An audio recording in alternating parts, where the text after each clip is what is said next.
दिल्ली के देहात पंजाब खोर में चल रहे 3 दिवसीय एमएसपी गारंटी कानून अधिवेशन में समर्थन देने पहुंची देश की बात फाउंडेशन की टीम।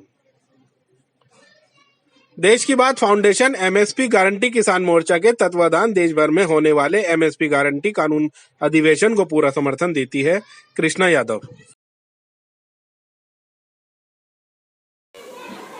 अस्सलामुअलैकुम, मैं ज़मीर अहमद अंसारी और आप देख रहे हैं जेड न्यूज़ फॉर यू।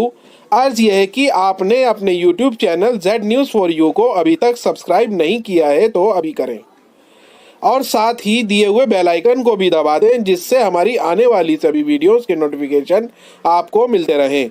शुक्रिया। देश की बात फाउंडेशन के central coordination in charge Krishna Yadav ने इस अधिवेशन में नौजवानों और किसानों को एक साथ आने के लिए आह्वान किया। 7 अक्टूबर 2022 को पंजाब खोर में चल रहे 6, 7, 8 अक्टूबर 3 दिवसीय एमएसपी गारंटी कानून अधिवेशन में देश की बात फाउंडेशन ने समर्थन दिया, जिसका नेतृत्व कृष्णा यादव ने किया। दिल्ली देहात के गांव पंजाब खोर में एक अधिवेशन किसान नेता वीएम सिंह के नेतृत्व में एमएसपी गारंटी कानून को लेकर हो रहा है।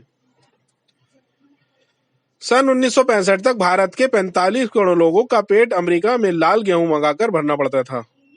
देश में लाल बहादुर शास्त्री के नेतृत्व में किसान खड़ा हुआ और आज देश के किसान देश के 140 करोड़ लोगों का पेट देश में ही अन्न उगाकर भरते हैं। लेकिन आज कोई किसान अपने बेटे को किसान नहीं बनाना चाहता, क्योंकि किसान के फसल का लिखित में एमएसपी का कोई भाव का कानून नहीं है। इसलिए खेती आज घाटे का सौदा बन गई है। अधिवेशन को संबोधित करते हुए कृष्णा यादव ने कहा, भारत में एमएसपी गारंटी कानून लागू होने से किसानों की जेब में सीधे तौर पर 4 से 5 लाख रुपए 5 लाख करोड़ रुपए आएगा, जिससे भारत के 60% लोगों की क्रय शक्ति बढ़ेगी, डिमांड बढ़ेगी, रोजगार पैदा होगा, भारत के 5 ट्रिलियन अर्थव्यवस्था बनाने की संभावना को मजबूती मिलेगी। देश की बात फाउंडेशन एमएसपी गारंटी किसान मोर्चा के तत्वाधान देश भर में होने वाले एमएसपी गारंटी कानून अधिवेशन को पूरा समर्थन देती है और सभी राज्य में होने वाले अधिवेशन में देश की बात हर राज्य की टीम इसका हिस्सा बनेगी। कृष्णा यादव ने इस अधिवेशन में नौजवानों और किसानों को एक साथ आने के लिए भाई बहन बड़े बुजुर्ग सभी को मेरा नमस्कार, राम राम। साथियों, आजादी के 75वें साल में हम लोग प्रवेश कर रहे हैं। एक साथी जो आजादी के समय पैदा हुआ होगा वो आज 75 साल का हो गया होगा। बहुत सारे ऐसे आजादी के साक्षी लोग भी अभी जीवित हैं इस देश में।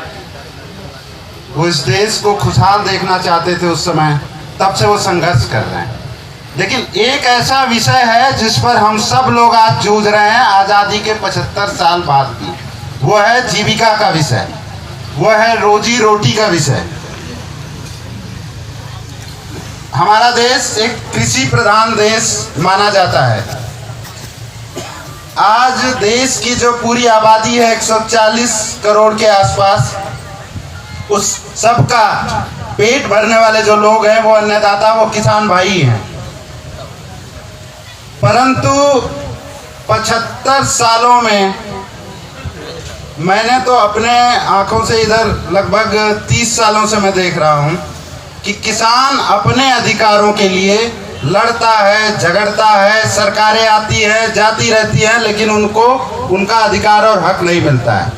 लेकिन किसान आज़ादी के पहले भी और आज़ादी के बाद में भी अपने जो उसके अधिकार हैं, अपने जो उसके हक हैं और उसकी जो जिम्मेदारी है उसको भूला नहीं। इस देश का पेट भरने का काम जो किसान आज अगर अन्न पैदा करना छोड़ दे तो खाएंगे कहाँ से लोग? कोई ऐसी फैक्ट्री नहीं बनी है जहाँ पर कोई ऐसी गोली बनाई जाती हो जिसे खा करके हम अपनी भूख को मिटा सकते हैं। आज 80% भारत जो है गाँव में बसता है, 20% भारत है कह सकते हैं शहरों में बसता है। 80% लोग मिलकर के 20% लोगों का पेट तो पाल दे रहे हैं। शायद बाहर के भी देशों के लोगों का पेट पाल देते होंगे, लेकिन 79% लोगों का जो मुख्य व्यवसाय है खेती, कृषि, किसानी, उनके लिए अगर कोई पॉलिसी बनाने की बात आती है, उनको अगर फ़ायदा देने की बात आती है, तो सरकारें हमेशा उन्हें तीसरे दर्जे, चौथे दर्जे में रखती हैं। और रखे भी क्यों ना, क्योंकि सरकारें तो 5 सालों के लिए बनाई जाती हैं। हमारे देश में पंचवर्षीय योजना है। पंचवर्षीय योजना के तहत सरकारें बनाई जाती हैं और उन्हीं 5 वर्षों में अगले 5 वर्षों के लिए कैसे उन्हें वोट लेना है वो तय होता है। तो उन्हें एक युवा किसान, युवा से प्रौढ़ होता किसान, प्रौढ़ से फिर बुजुर्ग होता किसान नहीं दिखता। उन्हें हर 5 साल में अपना एक वोटर दिखता है, वही लॉलीपॉप वो उस वोटर को देते हैं। जैसा अभी सरदार वीएम सिंह जी कह रहे थे, हम लोग देश की बात फाउंडेशन के बैनर तले रोजगार आंदोलन समिति से जुड़े हुए तमाम संगठनों के साथ मिल करके हमने इस देश में बेरोजगारी के समाप्ति के लिए राष्ट्रीय रोजगार नीति बनाई, सबसे बातचीत करके। उसमें एक पॉइंट हमने रखा है एमएसपी कानून। आज 23 फसलों पर एमएसपी मिलता है। तमाम ऐसी फसलें हैं जिस पर एमएसपी मिलने की ज़रूरत है। आज लोग कहते हैं कि किसान किसानी नहीं करना चाहता। ऐसा नहीं है, उसे तो बहुत खुशी होती है किसानी करने में, क्योंकि वो पता नहीं तमाम कितने लोगों का पेट भरता है उस किसानी से। लेकिन वजह जो उसके पीछे की है कि वो अपना सब कुछ लगा करके अन्न उगाता है और उसको उसके अन्न का दाम नहीं मिलता है, जिससे वो अपने घर परिवार को चला सके, अपने बच्चे को अच्छी शिक्षा दे सके या बाहर भेज सके।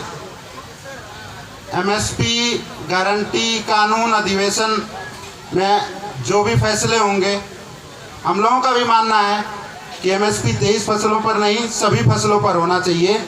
और लागत, श्रम, जमीन की कीमत, उसके ऊपर चाहे उसको 1.5 गुना कर दें, और उसके ऊपर जब फसल किसान की है तो किसान को ही दाम तय करना चाहिए, चाहे पूरे देश भर के किसान बैठ करके क्यों न तय करें। वो तय करेंगे कि उनकी जो फसल है उसका दाम क्या होना चाहिए।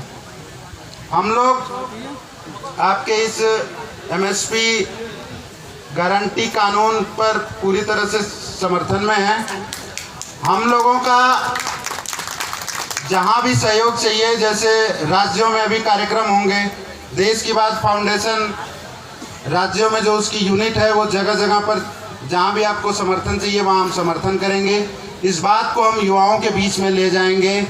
आज जो ये देश है वो नौजवानों का भी है, किसानों का भी है, हर जाति के लोगों का है, धर्म के लोगों का है, हर उम्र वर्ग के लोगों का है। हम इस लड़ाई को लड़ेंगे, साथ मिलकर के लड़ेंगे। अंत में मैं बस इतना ही कहूँगा, जय किसान, जय नौजवान।